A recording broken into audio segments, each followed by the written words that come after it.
In this orthokeratology case, we have a patient who's uncomfortable wearing soft lenses during the daytime and switched over to ortho-K and was getting pretty good vision at the beginning, but the vision has progressively gotten worse in the right eye over the past few weeks. And we look at the post-road topography, it looks like there's an area of central steepening here. And I'm going to bring up the raw picture view of the topography. In the photo view, we can see that there's a lot of distortion or disruption of the central Myers. And this patient does have dry eyes, but I think what this is from is too much bearing centrally.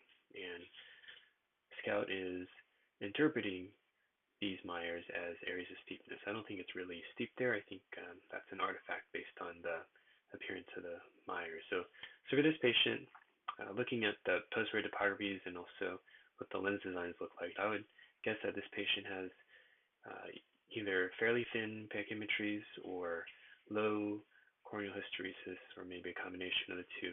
And the lens is just bearing down too much in the center at the apex of the cornea. So we want to lift the lens off the center of the cornea. It's a fairly large cornea, about 11.8 millimeters across, so we can make the lens a little bit bigger. That will get us a little bit more vault.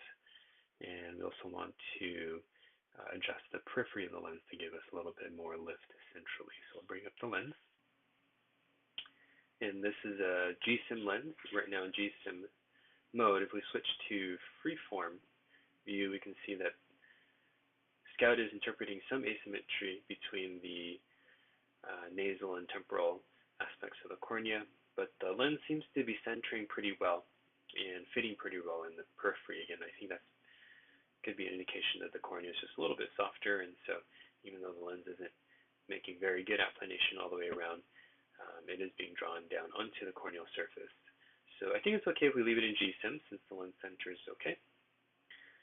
And we can go all the way up to an 11.6 on a 11.8 cornea. So we're going to change a couple things. We're going to change the overall diameter. We also want to increase the central clearance. We're at about 2, so let's add about 5 microns to that and give ourselves about 5 microns of central clearance. So one way we can do that is go into configuration settings. And everything we don't want to change, we have to make sure we duplicate. So 6272 are the OZ and IC placements. The apical clearance, we said we're going to add 5 and give ourselves about 7 microns. Edge thickness you have set at 20 and 25. Target lens power we're going to leave the same, and we're going to increase the OAD to 11.6. It's going to be a G-Sim lens. This was the blend box down here that I turned on or left unchecked, and we'll let Wave create this lens. So here we have a larger lens. You can see the increased central clearance. There is a fair amount of toricity on this cornea, almost 3 diopters, but it's contained pretty well inside the pupil, so I think it's okay to try just a spherical optic zone for now, a round optic zone, and see how much of that cylinder comes out just with a conventional design.